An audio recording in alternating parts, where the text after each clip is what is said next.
Hi everyone, this is Jeremy. Today I want to talk a little bit about one of our products. This is the Radiomaster Pocket. It's one of the most popular product that we sell on our web store and Carousel. This is also one of my favorite controller for a few reasons. Firstly, if you are talking about controller that is a small size, pocket size, in my opinion, this is one of the best. Not only so, for Radiomaster wise, for ERS controller, Radiomaster are the number one, the best. They create the best controller for a few reasons. Firstly, is of course is the consistency in the control, consistency in the quality, the control, the gimbal. These are very well made. They can last for a very long time without the quality degrading.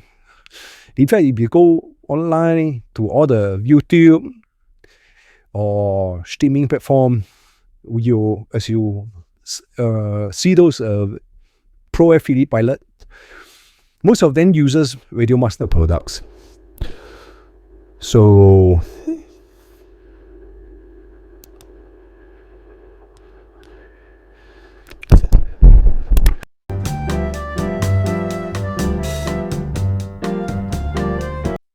okay, so this is also one of my most favorite controller for a few reasons. We'll explain why. Firstly, this has a very nice hole, you see. It fits nicely onto your palm. It's small, it's compact. If you look at things like a controller like Radiomaster Zorro or Beta Flight also have, Beta FPV also have a small size controller. I personally don't quite like the gamepad design. Now, for a few reasons. Number one is the screen and the antenna tend to be more protruding. So it's not exactly as compact as this. This, on the other hand, once you pack it up, take out the stick, put it in, you can pack into a pouch easily, which is small. So it's very easy to set up, fly, pack it up and go. Especially you want to do some guerrilla shot, right? Compared to the game bag design, this is more compact because of without all the protruding parts. One of the things also, the second thing is that this controller has all the sufficient channel for me to use for flying FPV. Usually I'll set this as arm and some button, so it's easy. You see, I'll controlling halfway, land, is some. It's easy compared to other controller like this. I land. You feel that it's a bit awkward to use this. This on the other hand is the button. It's used very comfortable. Now with this, usually I'll set this as the mode, the acro mode, air mode, and anchor mode. Return to home and buzzer. If you're flying FPV, you don't really need a lot of different mode, different channel. So this is more than enough. What you need is you just want to concentrate on a few things when you're flying in manual mode. Unless, of course, you intend to use your controller for not only just FPV but also other sensor, either drone. Then you might actually think about buying a bigger controller like TX12, TX16, or other like Boxer, or this kind of controller. Now, one of the things about this is also the antenna is fixed. Compared to a TX12 and TX16, the antenna you need to actually screw it up. But this is a good and bad thing as well, because when you can screw antenna up, means that you can actually install a even bigger antenna if you are going for super long range flight, which in FPV usually you don't do that. Okay, For this wise, in terms of range, compared to TX12, TX16 is about the same. Why is about the same? Because the emitting power is only 250 milliwatt. I have personally tried to fly more than up to 3 kilometers. This is more than enough, the amount of range you need for FPV drone. For flying to 3 kilometers, it has very good reception.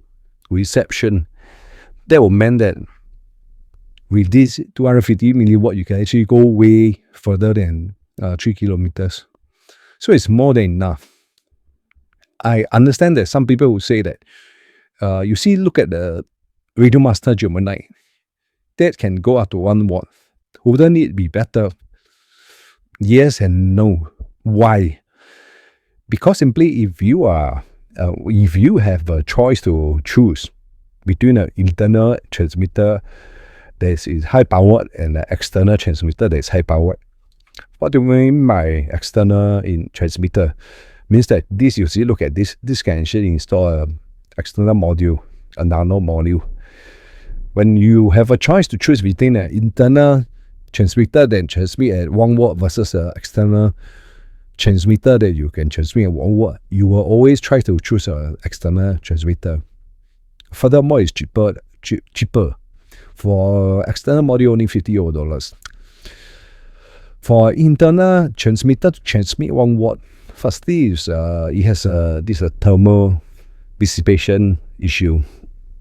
So you tend to get hot easily, and your controller tend to get hot easily.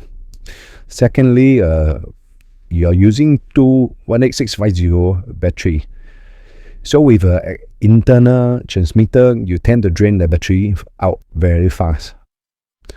So if you want to have that far range, which of course in Singapore you can't, because Singapore maximum you go is 100 milliwatt.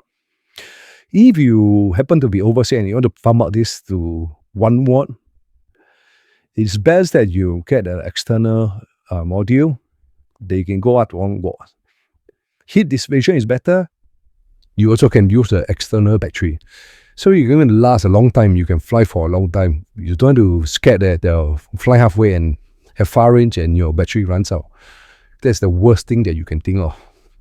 So this, in terms of range, in terms of all the channel that you need for as a FPV, used for a FPV drone. I'm not talking about harder drone. Used for FPV drone. This is more than enough. Including even, you see, it's good. Even side here, this single, axis camera gimbal. Yeah, it's great for drones that is similar to like Neo or Avatar, where you can control the single axis. This is a great controller, particularly for this purpose. But if you are going to fly a mix of other drone, then I would suggest you get a bigger controller. If not, this is great.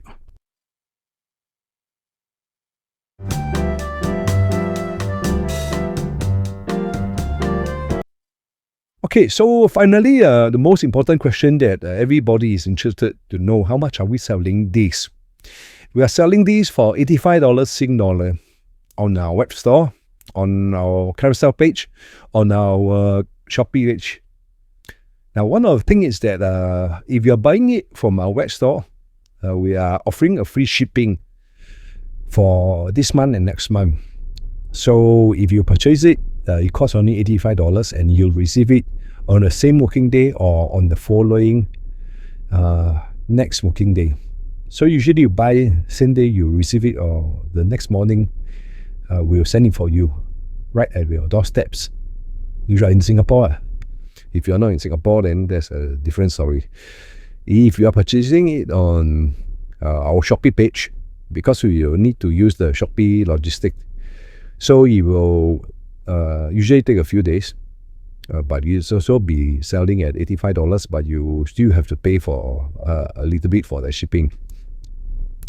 If you are purchasing on our carousel page, One thing is that the shipping, if you are paying through Carousel, there will be a shipping of $6.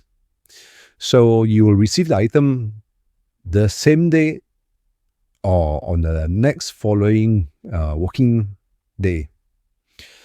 If you select meet up, we can actually meet you out at Clementi MRT and you get it. You pay on the spot, or you can even come to our office and we can sell it to you and you can pay on the spot. But make sure that you let us know first. You contact us first before you come down, because often we are not in the office, so we are not able to release the item to you. So if you're going to purchase, it's best that you contact us first and we arrange a time where better we meet at the Clementi MRT for you. You can pay on the spot and get the item on the spot. Okay, so that's all I have for you all. Thank you for watching.